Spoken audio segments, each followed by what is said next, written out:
Anxiety, filling up every space, no privacy. And silently, it could build and build until you finally see. Whoa, it's taking over, damn no closure, moving closer. No exposure, I just wanna be a loner. Some can't stay sober, looking over. What are the key characteristics of the church? Often they interpret scriptures in the same way that scientific materialism interprets the physical world. They interpret scriptures based on the five senses. They limit their concept of human beings to one short lifetime on earth.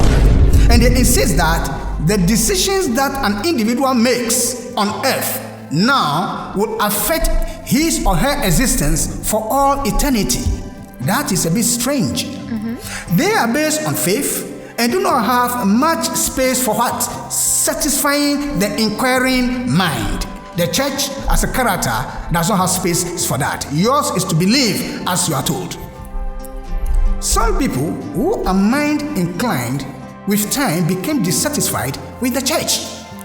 Many of them leave. They do so because they find in the churches the same religious philosophy which they have been trying all these years to avoid. The same materialistic philosophy clothed with the appearance of spirituality. When they leave the church, where do they go? Many of them find relief in two major wisdom or spiritual teachings.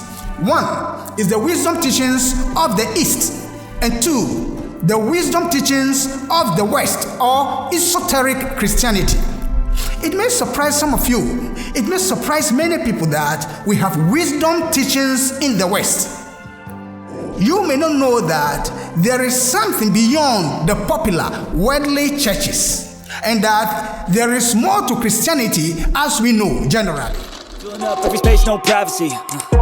And silently, it could build and build until you finally see. Whoa, it's taking over, damn no closure, moving closer.